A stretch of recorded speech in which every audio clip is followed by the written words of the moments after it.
أستغفر الله ربي من كل ذنب وأتوب إليه لا حول ولا قوة إلا بالله العلي العظيم الحمد لله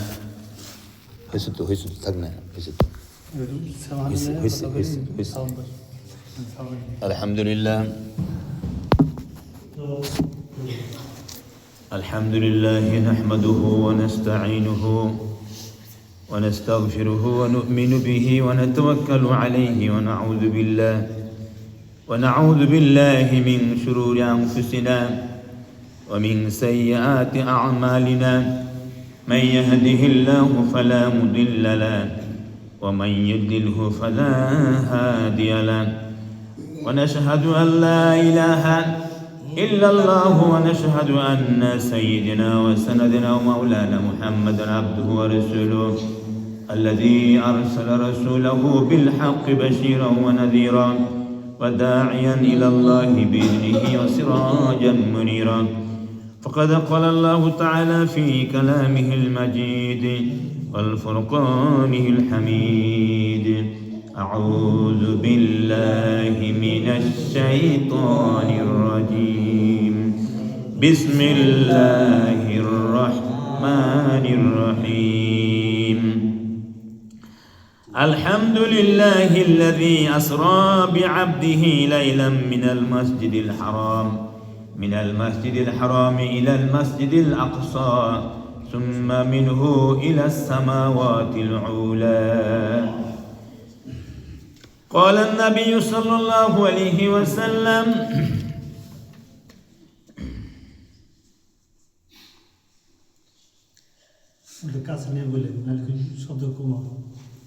قال النبي صلى الله عليه وسلم أفضل العبادة تلاوة القرآن وقال عليه الصلاة والسلام الصلاة مفتاح الجنة وقال عليه الصلاة والسلام طلب العلم فريضة على كل مسلم أو كما قال عليه الصلاة والسلام أول ما يحاسب به العبد يوم القيامة الصلاة قال الله تعالى لتركبن طبقا عن طبق قال الله تعالى إن الله وملائكته يصلون على النبي يا أيها الذين آمنوا صلوا عليه وسلموا تسليما بلغ العلا بكماله كشف الدجى بجماله حسنت جميع خصاله صلوا عليه وآله اللهم صل على سيدنا مولانا محمد وعلى آل سيدنا مولانا ये तेरे मिराज है कि तू लोह कलम तक पहुँचा और मेरे मिराज है कि मैं तेरे कदम तक पहुँचा अल्लाहुम्मा सल्ली अला सय्यिदना मौलाना मुहम्मद व अला आलि सय्यिदना मौलाना আলহামদুলিল্লাহ আজকে আমরা আলোচনা করব রজব মাসের ফজিলত সম্পর্কে এবং রজব মাসের কিছু আমলও আছে। আমরা আজকের প্রথম জুমা আল্লাহ রাসূল বলেন আল্লাহুম্মা বারিক লানা ফি রজব ওয়া শাবান ওয়া বাল্লিগনা রমাদান। হে আল্লাহ, আমাকে রজব এবং শাবান মাসের বরকত দাও এবং রমজান পর্যন্ত আমাকে পৌঁছে দাও। বলেন সুবহানাল্লাহ। আমরা এই দোয়াটা আমার সাথে সাথে আপনারা বলেন আল্লাহুম্মা বারিক লানা ফি রজব ওয়া শাবান ওয়া বাল্লিগনা রমাদান। আমি আগে বলি, আমার পরে বলেন আল্লাহুম্মা বারিক লানা ফি রজব ওয়া শাবান ওয়া বাল্লিগনা রমাদান। তো আমরা রাসূল বলছেন যে তোমরা যখন রজব মাস আসে তখন এই দোয়াটা তোমরা বেশি বেশি পড়বা। বলেন সুবহানাল্লাহ। যে আল্লাহ রজব মাস এবং শাবান মাসে বেশি বেশি আমাদেরকে নফল ইবাদত করা দরকার, রোজা রাখা দরকার, আপনার বিশেষ দান সৎকা করা দরকার। কারণ রমজান মাসের অ্যাড্রেস অফ ওয়েলকাম, আমাদের দেশে যদি কোনো প্রেসিডেন্ট বা কেউ আসে, যদি বড় ধরনের সরকারিভাবে, দেখবেন আগে থেকে রাস্তাঘাট সব সাফ করা হয়, ঠিক কিনা বলে? গাছের গোড়ায় গোড়ায় চুন লাগানো হয়, রাস্তা সুন্দর করা হয়, এমনি যে একজন অতিথি আসতেছেন এই হিসাবে। তো রমজান মাস হলো একটা অতিথি মাস। বলেন সুবহানাল্লাহ। এই মাসটি এই 12টি মাসের ভিতরে এই রমজান মাস একটা শ্রেষ্ঠ মাস। বলেন আমিন। তো এই জন্য আমরা এই মাসকে আমরা বেশি বেশি আমরা রমজান মাস আসার আগেই আমরা যাতে করে রমজান মাসের প্রিপারেশনটা আমরা নিতে পারি, প্রিপারেশনটা আমরা নিয়ে আল্লাহর ইবাদত করতে পারি। এই জন্য আমাদেরকে রমজান মাসের আসার আগেই, যেহেতু রমজান মাসে ফজিলত কেন একটু বেশি হয়েছে বলতে পারেন? রমজান মাসে জাহান্নামের দরজা বন্ধ। বলেন সুবহানাল্লাহ। রমজান মাসে জান্নাতের দরজা খোলা। বলেন সুবহানাল্লাহ। এবার রমজান মাসে যদি একটা নফল ইবাদত করেন, অন্য মাসে একটা ফরজ ইবাদত করলে যে সওয়াব, রমজান মাসে একটা নফল ইবাদত করলে সমপরিমাণ সওয়াব। বলেন সুবহানাল্লাহ। এইভাবে রমজান মাসে যদি একটা ফরজ ইবাদত করেন, অন্য মাসের 70টা ফরজ ইবাদত করে সমতুল্য সওয়াব। বলেন সুবহানাল্লাহ। আমরা এইভাবে রমজান মাস আসার আগেই আমাদের প্রিপারেশন নিয়ে রাখতে হবে। যারা কোরআন শরীফ সহিভাবে শিখতে চায় তারা আমরা শিখবো। কি বলেন? কেন রমজান মাসে আমি খতম দিব। অনেকে মক্কা মদিনা যাওয়ার আগে, হজ করতে যাওয়ার আগে আমার কাছ থেকে কোরআন শরীফ পড়া শিখে গেছে। অনেক ছাত্র আমার আছে এরকম। এই ঢাকার আশেপাশে প্রায় 1 লক্ষ ছাত্র হবে। 90 সাল থেকে কোরআনের খেদমত করছি, বৈজ্ঞানিকদের কোরআন শিখে ট্রেনিং। এভাবে আপনারা শিখতে পারবেন। আসরের পরে আমরা এখানে ছোটো ছোটো ছেলে মেয়েদের সহ বয়স্করাও বসতে পারবেন। কোরআন শিক্ষার ট্রেনিং চালু হয়েছে। পাশাপাশি ফজরের পরেও আমরা নামাজের সূরা কেরাত, দোয়া দুরূদ, মাসলা মাসাইলগুলো আমরা আলোচনা করি, শিখি। আমিন বলেন। আমিন। তো এই জন্য আমাদের রমজান মাসের ফজিলত বরকত হাসিলের জন্য আমাদেরকে এই রজব মাসে এবং শাবান মাসে প্রিপারেশন নিতে হবে। তো এইভাবে আল্লাহ রাসূল বলেন যে এই রজব মাসে কিছু আমল, সেটা আমি আপনাদেরকে এর বঙ্গানুবাদ আমি পড়ে শোনাচ্ছি। যে আশহাদু আল্লা ইলাহা ইল্লাল্লাহু ওয়া আন্না মুহাম্মাদান আবদুহু ওয়া রাসূলুহু, অর্থাৎ আল্লাহ ব্যতীত অন্য কোনো, আমি সাক্ষ্য দিচ্ছি আল্লাহ তাআলা ব্যতীত কোনো মাবুদ নেই, তিনি এক, তার কোনো শরীক নাই। আমি আরও সাক্ষ্য দিচ্ছি যে আমাদের নেতা, সর্দার, সৃষ্টি জগতের সেরা মুহাম্মদ মুস্তাফা সাল্লাল্লাহু আলাইহি ওয়াসাল্লাম আল্লাহর বান্দা এবং তার রাসূল সাল্লাল্লাহু আলাইহি ওয়াসাল্লাম। আল্লাহ পাক তাহাকে, তাহার পরিবারবর্গ এবং সাহাবীগণের যাহারা কুফুরের অন্ধকার সমূহ সম্পূর্ণরূপে বিদূরিত করিয়াছেন, অশেষ রহমত ও অজস্র ধারার শান্তি প্রদান করুন। অথবা জানিয়ে রাখুন যে রজব মাস চলে আসছে। এই মাসের সম্পর্কে অনেকগুলি হুকুম আহকাম রহিয়াছে, যাহার একটি অপরটি অপেক্ষা অধিক গুরুত্বপূর্ণ, অনেক গুরুত্বপূর্ণ এই আপনার আমলগুলি।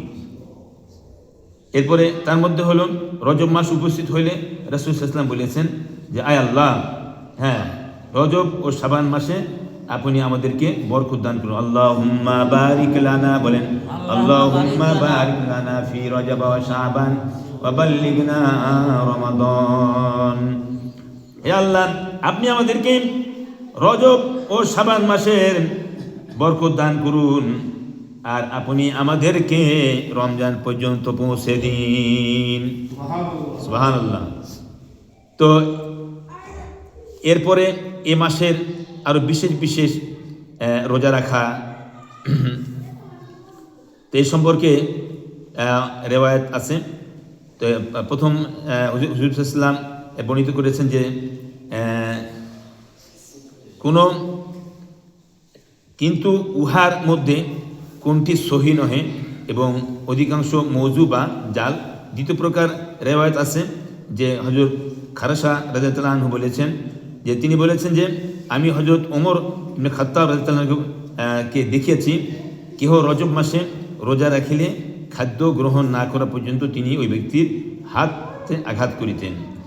আচ্ছা, তৃতীয় রেওয়ায়াত হলো যে হযরত আবু হুরায়রা রাদিয়াল্লাহু আনহুর উপরই মওকুফ। রাসূল সাল্লাল্লাহু আলাইহি ওয়াসাল্লাম বলেছেন যে রাসূল সাল্লাল্লাহু আলাইহি ওয়াসাল্লাম হইতে শুনিয়াছেন কিনা উল্লেখ নাই, তবে যে ব্যক্তি রজব মাসের ২৭ তারিখে রোজা রাখিবে আল্লাহ তাআলা তাহার আমল নামায় ৬০ মাস রোজা রাখার সওয়াব দান করিবেন। বলেন সুবহানাল্লাহ। তো এভাবে এই মর্মে যতগুলি রেওয়ায়াত আছে তার মধ্যে এই রেওয়ায়াতটি উত্তম। উক্ত হাদিস সমূহের ভিতরে মা সাবাত বিসুন্নাহ নামক যে কিতাবে বর্ণিত করা হয়েছে, তৃতীয় রেওয়ায়াতে রোজা রাখার সপক্ষে, কিন্তু রাসূল ইহা সুন্নত কিংবা রাসূল সাল্লাল্লাহু আলাইহি ওয়াসাল্লাম হইতে ইহার কোনো বাস্তব প্রমাণ আছে ইস্তেকাদ সহকারে নয়, বরং শুধু তাকওয়ার হিসেবে অবশিষ্ট দুটি রেওয়ায়াত রয়েছে নির্দিষ্ট দিনে রোজা রাখার নিষেধ। ইহা শরীয়তের বিধান একটি অপরটির সহিত সংঘর্ষ হইতে মুক্ত থাকিবে। তো এইভাবে বলা হচ্ছে যে রজব মাসের ২৭ তারিখের রাত্রিতে বিশেষ হিসেবে পালন করা হয়। এই রাত্রিতে মেরাজ শরীফের ঘটনার আলোচনা করিয়া থাকে।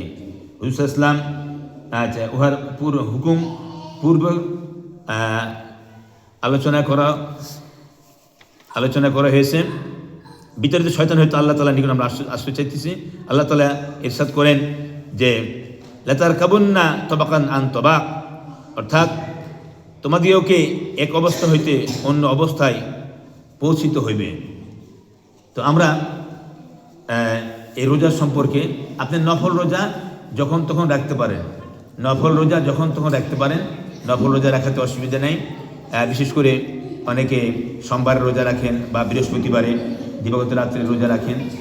তো এইভাবে আমরা এই রোজা, এটা আল্লাহ তাআলার একটা নেয়ামত। রোজা কি বলেন? আল্লাহ তাআলার একটা নেয়ামত।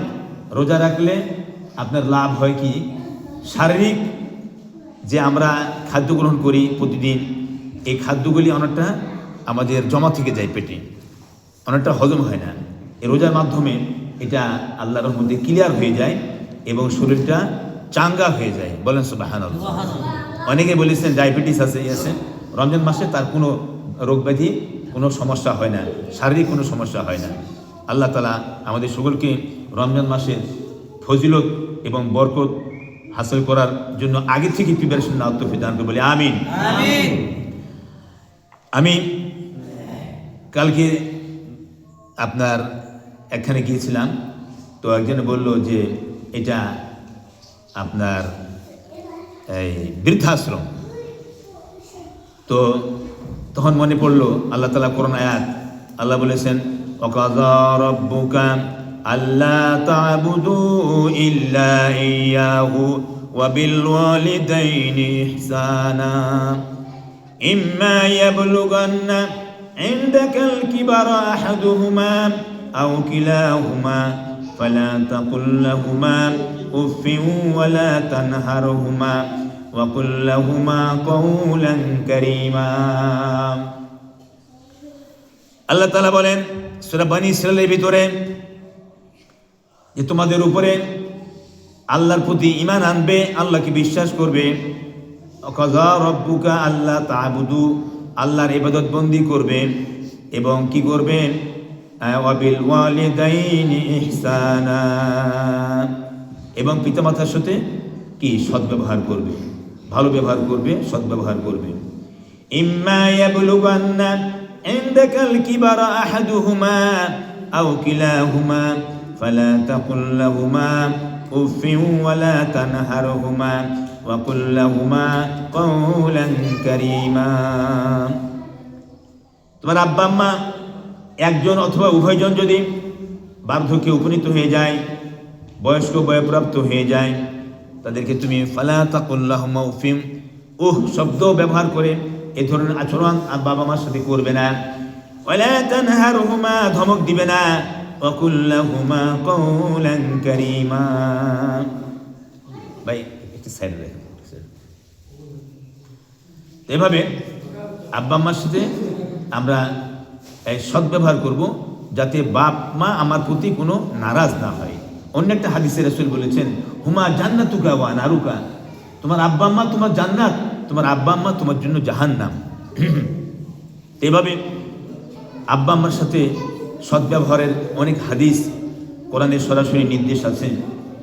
তো আমি কালকে অটোওয়ালাকে বললাম যে ভাই, এই যেখানে যারা রাখে গরিবের লোক নাকি বড় লোক? বলে না হুজুর, এরা সবাই ধনী মানুষের বাবা মাকে রাখা হয়। গরিবরা তো এত টাকা পয়সা দিতে পারে না, এখানে টাকা পয়সা দিতে হয়, টাকা পয়সা দিয়ে রাখতে হয়। 10,000, 15,000, 20,000 টাকা বাপ মার জন্য খরচ করে। যদি এটা তাদের ভালো উদ্দেশ্য হয়ে থাকে তাহলে ভালো, কারণ ওখানে টাইম টু টাইম খাওয়া, টাইম টু টাইম গোসল, টাইম টু টাইম ওষুধ দেওয়ায় খাওয়া, এটার ব্যবস্থা আছে, যেটা বাসায় অনেক সময় আমরা পারি না। তো এভাবে, তবে যারা বৃদ্ধাশ্রমে বাবা মাকে রাখবে তারা বাবা মার সঙ্গে যোগাযোগ রাখবে মোবাইলে, তারপরে সপ্তাহে একদিন হোক, মাসে একদিন হোক, তারপর বাবা মার সঙ্গে দেখা করবে, তাদের সঙ্গে কথাবার্তা বিনিময় করবে, নাতিপুতিদেরকে নিয়ে যাবে। একজনে বলছে যে আমি নাতি দেখে আসলাম বাসাতে, 1 বছরের মধ্যে ঈদের দিনও আমার সন্তান আমার নাতিকে নিয়ে আমার কাছে আসে না। বলেন আল্লাহু আকবার বলেন।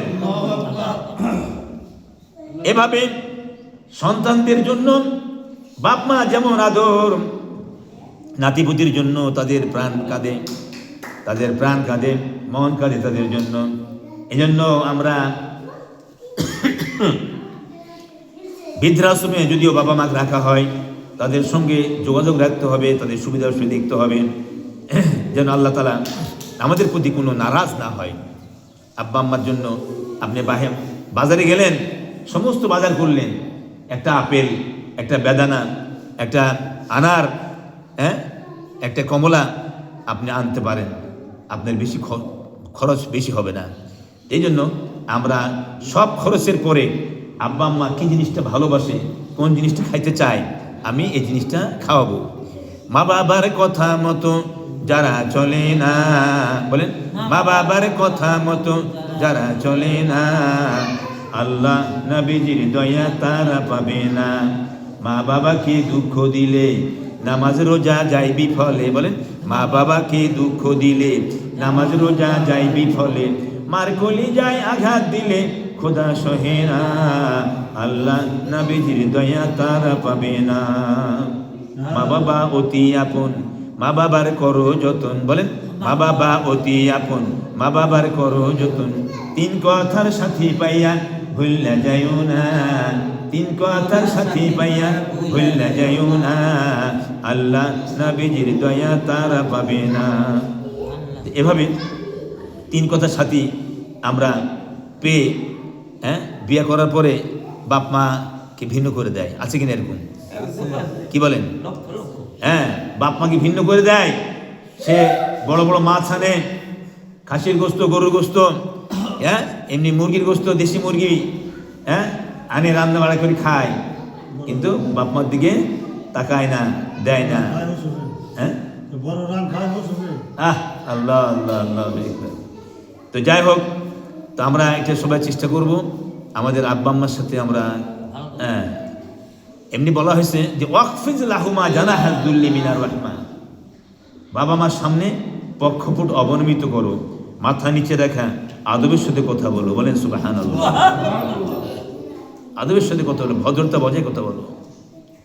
অনেকে বলে এই বুড়া তুমি কি বেশি জানো নাকি?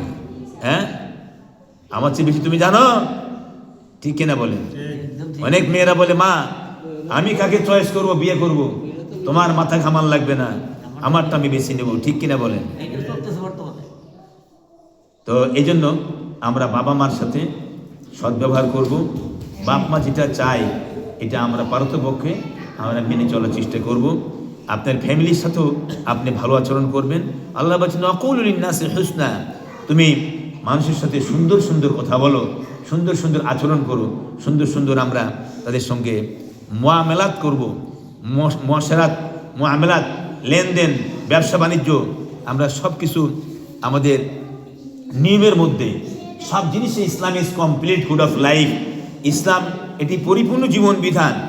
এখানে পারিবারিক নীতি, অর্থনীতি, সমাজনীতি, রাষ্ট্রনীতি, আন্তর্জাতিক পর্যায়ে প্রত্যেকটা ক্ষেত্রে কোরআনের সমাধান রয়েছে। ঠিক কিনা বলেন? নারায়ে তাকবীর। আল কোরআনের আলো ঘরে ঘরে জ্বালো, সংসদেও জ্বালো। বলেন আমিন বলেন। তো আমরা কিছুদিন আগে ইমামদের একটা আলোচনা হয়েছিল। তো যাদের পাশে আছে একটু খেয়াল করেন, ওই বাচ্চারা এত বড়, তুমি এত দুষ্টামি করতেছ না, তুমি সরে যাও, সরে যাও, আলাদা সরে যাও। তো এইভাবে হ্যাঁ, একজনকে এখানে বসান বাচ্চাদেরকে এইভাবে। তো আমরা ইমামদের একটা প্রশিক্ষণ হয়েছিল আলামদের কিছুদিন আগে। তো আমরা ওখানে গিয়েছিলাম। তো ওখানকার যিনি মাদ্রাসার মুহতামিম, উনি বলেছেন যে আমাদের থানার ওসি সাহেব, নতুন ওসি সাহেব আসছে, আমরা আলেম ওলামারা ওনার সঙ্গে সাক্ষাৎ করতে গেছি। আমরা একটু ওনাকে সম্বর্ধনা দিতে গেছি। এতে উনি খুব খুশি হয়েছেন, যাক আলেম ওলামারা আসছে। কারণ প্রশাসন যদি আপনার ফেভারে না থাকে, তাহলে একটা পুলিশ যদি কোনো এলাকায় যায়, মানুষ ভয় পেয়ে যায়। যদি আপনার বাড়িতে যায়, আপনি ভয় পেয়ে যাবেন। কথা বলছেন ঠিক কিনা? এইভাবে এই জন্য প্রশাসনিক বিষয়টা খুব খেয়াল রাখতে হবে। যদি রাষ্ট্র থেকে একটা আইন পাস করা হয় যে প্রত্যেকে নামাজ পড়তে হবে, তাহলে দেখবেন সবাই নামাজ পড়বে, বাধ্যতামূলক। এটা তো ফরজ, সবার জন্য ফরজ। তো এভাবে প্রত্যেকে আইনকে আমরা ফলো করব। রাষ্ট্র থেকে যদি আইন পাস করা হয়, করা হয়েছে রাস্তার বাম দিকে চলবা, তোমরা গাড়ি বাম দিকে চলবে, বাম দিক দিয়ে চলবা, আইন পাস হয়ে গেছে। কিন্তু সৌদি আরবে রাস্তার ডান দিক দিয়ে চলে। কি বলেন? ঠিক কিনা বলেন? যেখানে যে আইন কেমন সুন্নত তরিকায়, হ্যাঁ, ডান দিক দিয়ে চলা। তা আমরা যখন এখন আমরা যে হেঁটে যাবো, পায়ে হেঁটে যাবো রাস্তা দিয়ে, তা বাম দিক থেকে গাড়ি আসতেছে, আপনি ডান দিক দিয়ে যাবেন। তাহলে ডান দিক দিয়ে যদি আপনি চলাচল করেন, তাহলে সামনে থেকে যে গাড়িটা আসতেছে আপনি দেখতে পাবেন। আর যদি আপনি বাম দিকে চলাফেরা করেন, পিছন থেকে গাড়ি যদি পিছনে লাগাই দেয় কোনো কারণবশত, হ্যাঁ, তাহলে আপনি দেখতে পাবেন না। এই জন্য ডান দিক দিয়ে আমরা পায়ে হেঁটে গেলে আমরা ডান দিক দিয়ে চলবো। তাহলে এটা আপনি যদি সুবিধা মনে করেন। এভাবে ডান হাতে খানা খাওয়া সুন্নাত। বলেন ডান হাতে খানা খাওয়া সুন্নাত, ডান হাতে লেনদেন সুন্নাত, ডান হাতে কাজ করা, হ্যাঁ, যে কোনো কাজে আমরা মানুষের লেনদেন করব, ডান হাতে দিব। যদি আমার মুরব্বি কেউ থাকে, তাহলে আমি একটা স্যার প্লিজ কলমটা নেন, ডান হাতের সাথে এটা বাম হাত লাগাই। কেমন? এভাবে আদবের সাথে, ভদ্রতার সাথে আমরা লেনদেন, চলাফেরা, উঠা বসা যদি করি, তাহলে আল আমিন কাফেরকে বলেছিলেন, কাফেররা বলেছিলেন আল আমিন জনাবি মুহাম্মদুর রাসূলুল্লাহ সাল্লাল্লাহু আলাইহি ওয়াসাল্লাম কে বলেছিলেন যে আল আমিন বিশ্বাসী। একদিন আপনি আপনার এলাকাতে, আপনার ইয়েতে আপনি আল আমিন থাকবেন, আপনি বিশ্বাসী থাকবেন। তো আমরা সকলকে আদবের সাথে রাখবো, ভদ্রতার সাথে রাখবো। আপনি যদি বাচ্চাদেরকে যদি গালাগালি করেন, তো ও গালিটা শিখবে। ঠিক কিনা বলেন? ও অভদ্রতা শিখবে। হ্যাঁ, আপনি যদি আপনার বাবা মা ধমক দেন, আপনার বাচ্চাও কি শিখবে? আপনার বাচ্চাও শিখবে ধমক দেওয়া, আপনার বাচ্চাও আপনাকে ধমক দিবে। ঠিক কিনা বলেন? এই জন্য সুন্দর আচরণ করা। রাসূল সাল্লাল্লাহু আলাইহি ওয়াসাল্লাম জীবনে কাউকে একটা গালি দেননি। বলেন সুবহানাল্লাহ। অন্যায়ভাবে কাউকে প্রহার করেন নাই, কোনো আপনার এমনিভাবে তাকে কোনো রাসূল সাল্লাল্লাহু আলাইহি ওয়াসাল্লাম কারো হক নষ্ট করেননি, আমানত খেয়ানত করেননি। আমি একটা কথা আপনাদেরকে বলি, মুনাফিকের আলামত 3টা। কটা আলামত বলেন? 3টা আলামত। যখন সে কথা বলে মিথ্যা বলে, যদি কথা বলে মিথ্যা বলে, আর আমানত খেয়ানত করে, আর ওয়াদা খেলাপ করে। দেখেন তো এই 3টা আমাদের মধ্যে আছে নাকি? এই 3টা যদি আমরা ছেড়ে দিতে পারি, তাহলে আপনি মোটামুটিভাবে মুনাফিকের দপ্তর থেকে আপনার নাম কাটা যাবে। আর মুনাফিকের স্থান হলো একদম জাহান্নামের অতল তলে তার স্থান। এই 3টা জিনিস আমরা অনেক সময় বলি না, হ্যালো ভাই আপনি কোথায়? আমি তো ফার্ম গেটে আছি। আসলে উনি হেমায়তপুরে মনে করেন। হ্যাঁ, বলে কিনা, মানুষ বলে কিনা, হ্যাঁ হ্যাঁ, এই একটা মিথ্যা কথা হয়ে গেল। হ্যাঁ, বাচ্চা শুনলো, আপনার বাচ্চা শুনলো এটা। এক বাচ্চা, এক লোক চেয়ারম্যানের বাসায় আসছে। চেয়ারম্যান সাহেব আসেন, চেয়ারম্যান সাহেব বাসায় আছেন। চেয়ারম্যান সাহেব ছেলেকে বলে, ছোট বাচ্চাকে বলতেছে, যাই বল বাবা বাড়িতে নাই, যাই বল বাবা বাড়িতে নাই। ছেলে যায় বলছে যে বাবাই কইছে বাবা বাড়িতে নাই, বাবাই কইছে বাবা বাড়িতে নাই। এই কথা বুঝতে না, বোঝেন নাই। বাচ্চা তো বাচ্চা মানুষ তো, ও তো সত্য কথাই বলবে। তো এই জন্য আমরা যদি ছোটকাল থেকে বাচ্চাদেরকে আদর্শবান বানাই, কেমন সাধারণ একটা কথা নিয়ে, তাহলে দেখবেন আপনি, হ্যাঁ, বাচ্চারা কি ও জমানা में मुआज़्ज़ज़ थे मुसलमान होकर तुम खारो है तारके कुरान होकर। ডক্টর ইকবাল বলছেন, সম্ভ্রান্ত ছিল একদিন মুসলমান, লাঞ্ছিত হইল তারা ছাড়িয়ে পাক কোরআনকে ছেড়ে দিয়ে। আমরা আজকে লাঞ্ছিত অপমানিত হয়েছি, কোরআনকে ছেড়ে দিয়ে আজকে আমরা বিধর্মীর কাছে আমরা পরাজিত হচ্ছি, ঠিক কিনা বলেন? এই জন্য আমরা কোরআন ইসলাম বিধি মেনে চলো জীবনের সবটাই, দেখবে তাহলে স্বর্গ সুখে পূর্ণ দুনিয়াটাই। ইসলামকে আমাদেরকে মেনে চলতে হবে জীবনের সর্বক্ষেত্রে। নামাজের মধ্যে বললাম কি, আলহামদুলিল্লাহি রাব্বিল আলামিন, praise be to Allah, the servant of the world. কেমন সমস্ত প্রশংসা আল্লাহ তাআলার জন্য। আর রহমানির রহিম, মালিক ইয়াউমিদ্দিন, most gracious, most merciful, master of the day of judgment. কিয়ামতের দিনের মালিক কে বলেন? আল্লাহ। সেদিন কারো কোনো উপায় থাকবে না। সরল সঠিক পূর্ণ পন্থা মোদের দাও গো বলি, চালাও সে পথে যে পথে তোমার প্রিয়জন গেছে চলি, যে পথে তোমার চির অভিশাপ, যে পথে ভ্রান্তি চির পরিতাপ। হে মহাচালো মোদের কখনো করুণা সে পথগামী। আমাদেরকে ওই পথে চলতে হবে যে পথে আল্লাহ তাআলা আমাদেরকে চলতে বলেছেন। রাসূলের আদর্শগুলি আমরা কি মেনে চলব আমাদের জীবনে, বাস্তব জীবনে আমরা এগুলো যদি মেনে চলতে পারি তাহলে অনেক লাভ, কি বলেন, ঠিক কিনা? এই জন্য আমরা সবাই চেষ্টা করব আমাদের জীবনটা যেন হয় ফুলের মতো পবিত্র, কি বলেন? খালি ইলেকশনের সময় আমার ভাই তোমার ভাই অমুক ভাইয়ের চরিত্র, আসলে তো চরিত্রই নাই, ঠিক কিনা বলেন না? এ তো চরিত্রই নাই, তো দূরের কথা। হ্যাঁ, আমরা মুরব্বীরা, দাড়ি পাকা লোকরা আমরা স্লোগান দিই, ছেলে স্লোগান দিতেছে আমার ভাই তোমার, বাপ দাঁড়াইছে ভোটে, ছেলে কয় আমার ভাই তোমার ভাই অমুক ভাই তোমার, ঠিক কিনা বলেন কিনা? ছেলে কইতেছে আমার ভাই তোমার ভাই। তো একদিক দিয়ে অবশ্য আল মুসলিম আখির মুসলিম, মুসলমান ভাই, কথা বুঝলেন? এদিক দিয়ে আবার সবাই ভাই আমরা, কথা বুঝছেন? এদিক দিয়ে আবার ঠিক আছে একদিক দিয়ে। হ্যাঁ, তো এভাবে তো আমরা চেষ্টা করব আমাদের সমাজটাকে আমরা আলোকিত করার জন্য। আমাদের সমাজে এমন লোক নেতা বানাবেন যিনি অন্তত পরের হকটা নষ্ট করবে না, চিন্তাই করবে না, রাজনীতি করবে না, মানুষেরকে পেরেশানির মধ্যে ফেলাবে না, মিথ্যা কেস মামলায় ফেলাবে না। এটা চরম জঘন্য। একজন লোক জানি না বিদেশ থেকে আইসে, তার নাম দিয়ে ফেলাইছে, বিদেশ থেকে এসে নামছে, তার নাম ওখানে মারা গেছে, ওই 5 মাইল দূরে এক মারা গেছে, মার্ডার কেসে আসামি, এই লোকের নাম দিয়ে ফেলা রেখেছে, ঠিক কিনা? হয় কিনা এরকম বলেন?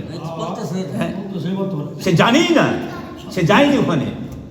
ওই কোন দিন হতো একটু কথা কাটাকাটি হয়েছিল, একটু শত্রুতা আমি ছিল হালকা পাতলা, বাস দিয়ে দিচ্ছে। এভাবে আমরা সবাই চেষ্টা করব আল্লাহ যেন আমাদেরকে তৌফিক দান করে আমরা মানুষের হক, শুনেন, আল্লাহর হক, নামাজ, রোজা, হজ, যাকাত যদি সাপোজ কেউ কোনো কারণবশত আদায় করতে না পারে, যদি কাঁদে আল্লাহ রাব্বুল আলামিন, আয় আল্লাহ আমি এতদিন নামাজ পড়তে পারি না, আল্লাহ নামাজ ধরলাম, আল্লাহ তুমি আমার অতীতের নামাজগুলি মাফ করে দাও, বা উমরে কাজা যদি পড়ে কেউ, কথা বুঝছেন? নামাজের নিয়মটা হলে কি, শুনেন, আমরা উমরি কাজা বলি যে আমাদের অতীতের গুনাহ। আসলে নামাজ জাস্ট টাইম, নো কমপ্লেন। যখনকার নামাজ তখন পড়াই ফরজ, যখনকার নামাজ তখন পড়াই ফরজ। ফজর নামাজ ফজরের সময় পড়া ফরজ, একটা ওয়াক্ত মতো পড়া ফরজ, আর তো নামাজ তো ফরজ আছে। কথা কি বুঝতে পারছি আমি আপনাদেরকে? যখনকার নামাজ তখন পড়াই ফরজ। আপনি 3 দিনে খানা একদিনে খাইতে পারবেন, একবেলা খাইতে পারবেন? এই সম্ভব না। নিয়ম, সব জিনিসের নিয়ম আছে। আপনার জাস্ট টাইম, নো কমপ্লেন, সময় মতোই আপনাকে নামাজ পড়তে হবে, এটা খেয়াল রাখবেন সবাই। হ্যাঁ, আপনার সময় কম, সুন্নত নফল পড়তে পারেন নাই, আপনি বাসের মধ্যে পড়ে নিলেন। কেমন? আমি একদিন হেমাপ্তিতে রওনা দিয়েছি, সিএনজিতে অজু আছে, তো ভাইলাম ভাই পশ্চিম করতে, ভাই বরাবর পশ্চিম, এদিকে পশ্চিম। হ্যাঁ, বাস ওখানে নামাজ পড়ে নিলাম, 3 রাকাত ফরজ পড়ে নিলেন, হয়ে গেল। কেমন? এভাবে আপনি যদি খেয়াল থাকে যে আমি নামাজকে বাদ দিব না, নামাজ আমি পড়বই টাইম মতো, তাহলে আপনার পড়া হবে।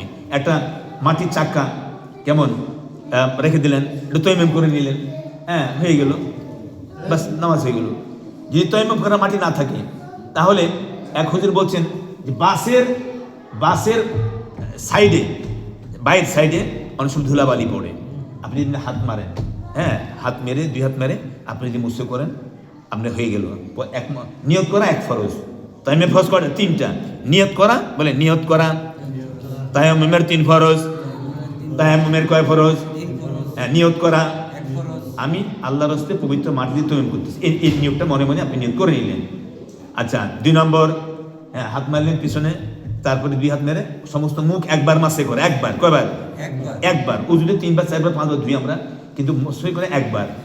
তারপরে আবার হাত মারলেন, আবার হাত মারলেন, মারার পরে হাত মসে করলাম আমরা, সমস্ত মুখ একবার মসে করলাম, হাত একদম কাপড়ের নিচ দেওয়া, উপর দিয়ে না, এভাবে যায়, এভাবে যাবে, হ্যাঁ এইভাবে নিবেন, নিয়ে এইভাবে যায়, এইভাবে যাবেন, এইভাবে যায়, এইভাবে যায়, বাস হয়ে গেল। বলেন আলহামদুলিল্লাহ, বলেন কত সুন্দর। আপনি যদি খালি মেনে চলেন তাই হবে।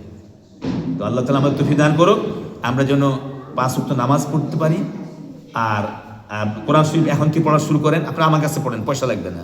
আপনি কোন টাইম সময় পান, আমি তো রাত্রে এখানেই থাকি, আমার তো বাইরে কোনো কাজ নাই, বিশেষ কোনো জরুরি কারণ ছাড়া আমি বাইরে যাই না, 24 ঘন্টা এখানে থাকি। আলহামদুলিল্লাহ বলেন। হ্যাঁ, যে সালাম ফিরে সাইকেলে দৌড় দিলাম, কথা বলছেন, এরকম কোনো সিস্টেম আপাতত নাই। এই জন্য আপনি যদি কেউ রাত্র শিখতে চান, আপনি যোগাযোগ করেন, আল্লাহ কালামটা শিখেন, আপনার ভালো হবে। আল্লাহ আমিন। যদি সুন্নত বাকি আছে, সুন্নত পড়িনি আমরা। জি, ও আচ্ছা, এক ভদ্রলোক আসছেন, উনি, হ্যাঁ উনি বলেন, আপনি কিছু বললে বলেন। আসসালামু আলাইকুম। আমি আপনাদের প্রতি আমার ছেলে আল্লাহ। আর